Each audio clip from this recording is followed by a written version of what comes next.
ఆలయ నియోజకవర్గం సుమారు ఇప్పటికే 7 మాసాలలోనే 3,600 సీఎం రిలీఫ్ ఫండ్లు పంపడం జరిగింది. అందులో నిన్న సుమారు 800 పైచీలకు చెక్కులు రావడం జరిగింది. ఈ వారం 10 రోజుల్లో కూడా ఇంకా 1000 చెక్కులు, ఈ నెల 2 నెలలనే మొత్తం సీఎం రిలీఫ్ ఫండ్ కానీ కళ్యాణ లక్ష్మి చెక్కులు కానీ పెండింగ్ లేకుండా ప్రత్యేక శ్రద్ధతోటి నేనే స్వయంగా సీఎం ఆఫీస్ పై ఒక్కొక్కటిగా ఆలయ ప్రాంతం వెనుకబడ్డ ఉద్దేశంతో అన్ని కూడా శాంక్షన్ చేసుకొస్తున్నా.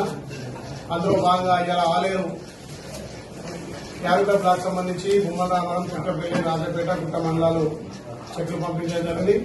దానికి మా జిల్లా అధ్యక్షులు, బ్లాక్ అధ్యక్షులు, మండల అధ్యక్షులు, లోకల్ మున్సిపల్ చైర్మన్ గారు, మాజీ ఎంపీలు, మా నాయకులతో కూడా పాల్గొని ప్రజా సంక్షేమంలో ఎక్కడ కూడా వెనుకపోకుండా మొన్న 9 రోజులు సమావేశాలు నిజంగా తెలంగాణ 10 ఏళ్లలో ఎన్నడూ కూడా కనీ వినియోగ రీతిలో 9 రోజులు అన్ని పద్ధతుల మీద చర్చలు చేసి తెలంగాణ అన్ని శాఖల మీద పద్ధతుల మీద బిల్లు ప్రతి సభ్యునికి అవకాశం ఇచ్చి మాట్లాడించడం జరిగింది.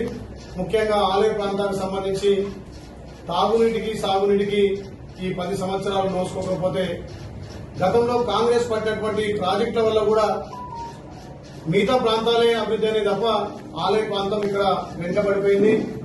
దానికి కాంగ్రెస్ పార్టీ ఆయనలో కట్టినటువంటి తపాస్పల్లె మాకు 30 కిలోమీటర్ల దూరమే రాజపేట కుర్రారం బంధువుల గ్రామాలకు నీళ్లు వచ్చేది ఉన్నా గానీ అప్పుడున్నటువంటి మాజీ మంత్రి హరీష్ రావు అక్కడ తపాస్పల్లి నుంచి సిద్దిపేటకు తరలించకపోయింది. కాబట్టి దాని మీద కూడా మా ఇరిగేషన్ శాఖ మంత్రి ఉత్తమ్ కుమార్ తో మాట్లాడి గ్రావిడ్ ద్వారా వచ్చే నీళ్లు ఇక్కడ రాజపేట మండలంకి వస్తాయి, మాకు ఇవ్వాల్సిందిగా అసెంబ్లీ సాక్షిగా ఆడడం జరిగింది. వాళ్ళు కూడా సానుకూలంగా స్పందించారు. అదేవిధంగా ఇక్కడ దేవాలయం నుంచి కూడా నవాపేట రిజర్వాయర్ కూడా గతంలో నీళ్లు ఇచ్చిన చరిత్ర కాంగ్రెస్ పార్టీది. కొంత వర్షాలకు ఆ కెనాల్ దెబ్బతినడం వల్ల, ఆ కూడుకుండడం వల్ల సుమారు 1,50,00,000 ఆ కాలువ మరమ్మతు కూడా అయితే 50,400 ఎకరాలు ఆ నవాపేట తోటి పాతాయి. కాబట్టి దాని మీద కూడా అసెంబ్లీలో మాట్లాడి ప్రభుత్వాన్ని ఒప్పించడం జరిగింది. ముఖ్యంగా ఏదైతే కాళేశ్వరం నుంచి 16వ ప్యాకేజ్ బసవాపూర్ డ్యాం ఉందో ఆ బసవాపూర్ డ్యాం వల్ల ఎక్కువ మా తండాలు ఇక్కడ గ్రామాలే పోయినాయి తప్ప ఇప్పటికీ మాకు నీరు అందడం లేదు. దాని విషయం కూడా మాట్లాడి గంధమ బసవాపూర్ నిర్వాసులు కూడా ఇంకా బసవాపూర్ కానీ ఇక్కడ లప్పనాయక తండ కానీ ఇంకా కొన్ని తండాలకు అమౌంట్ వచ్చేదంటే దాన్ని కూడా ప్రభుత్వం దృష్టికి తీసుకుపోయి ఆ చెక్లు ఇవ్వడం కోసం ప్రతిపాదన పెట్టడం జరిగింది. ముఖ్యంగా కాళేశ్వరం 16వ ప్యాకేజ్ నుంచి సుమారు 5 కిలోమీటర్లు గ్రావిడ్ ద్వారా కొంత కాలువ చేస్తే గంధమల్ల ప్రాజెక్టు అది సుమారు 10 మండలాలు సస్యామలైతాం. కాబట్టి గతంలో మాజీ ముఖ్యమంత్రి వర్యులు కేసీఆర్ గారు 9 టీఎంసీ అన్నాడు, 4 టీఎంసీ అన్నాడు, కనీసం తట్ట మట్టి కూడా తీయలేదు. కాబట్టి అది మా ఇరిగేషన్ శాఖ మంత్రి ఉత్తమ్ కుమార్ తో మాట్లాడి ఒక 100-150 కోట్లతోటే గంధమల్ల సస్యామలం అవుతుంది.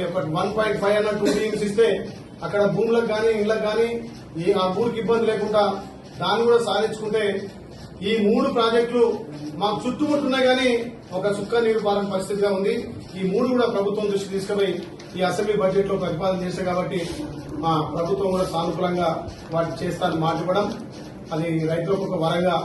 అదే కాకుండా జనగామం, ఆలేరు, భోగి 3 నియోజకవర్గాలకు గత ప్రభుత్వంలో మిషన్ భగీరథ ఒక 16 కిలోమీటర్లు పెండింగ్ ఉండడం వల్ల మిషన్ భగీరథ నీళ్లు రాలేకపోతున్నాయి.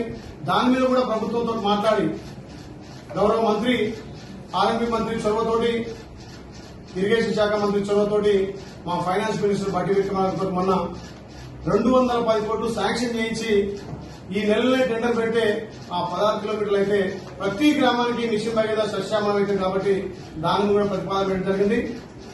దాంతో పాటు ఈ ప్రాంతంలో యారుత అభివృద్ది విషయంలో కొంతమంది భూములు కోల్పోయారు, కొంతమంది ఉపాధి కోల్పోయారు, కొంత అనవసరంగా ల్యాండ్ అక్వైర్ చేసి అప్పుడున్నటువంటి ప్రభుత్వం ఇప్పటి వరకు కూడా వాళ్ళకి భూములు ఇవ్వలే. వాళ్ళకు కూడా మరి భూములకు డబ్బులు ఇవ్వలే. మరి డబ్బులన్నీ ఇవ్వాలి, లేకపోతే వాళ్ళ భూములను వాళ్ళకి ఇవ్వాలి.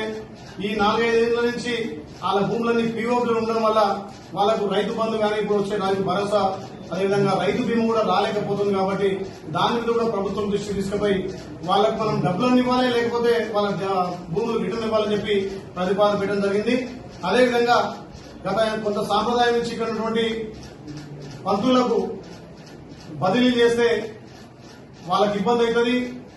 యాదగిరిగుట్ట టెంపులే కాదు, కొండగట్ట, ధర్మపురి, అదేవిధంగా వేములవాడ, యాదగిరిగుట్ట టెంపుల్ ఉన్నటువంటి అక్కడ పంతులకు స్థానాంతరం కావద్దని చెప్తే దాని మీద సుముఖంగా ప్రభుత్వం స్పందించింది.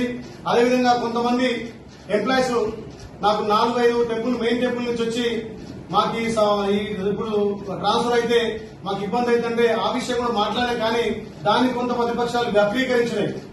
అవినీతి అధికారులను తీసి ట్రాన్స్ఫర్ చేయమన్నది, అవసరమైతే సస్పెండ్ చేయమన్నదే ముందుగా నేను దాన్ని వాళ్ళు ఏ రకంగా ఓన్ చేసుకోవాలని ఎన్నడూ కూడా హిందుత్వం గురించి మాట్లాడిన వాళ్ళు, యాదగిరిగుట్ట డెవలప్మెంట్ మాట్లాడిన వాళ్ళు, వేములవాడ, ధర్మపురి, కొండగట్టు అభివృద్ధి మీద మాట్లాడిన వాళ్ళు ఏదో బీర్లే ఎమ్మెల్యే గారు ఆ ట్రాన్స్ఫర్ ఆపాలి. నేను ట్రాన్స్ఫర్ ఆపాలన్నది పంతులై, అదేవిధంగా ఎక్కడైతే దూర ప్రాంతాలకు పోయి చదువుకునే పిల్లల కోసం ఉంటే ఆపడం తప్ప అవినీతి అధికారులను కూడా ఖచ్చితంగా తొలగించమని చెప్పినాం.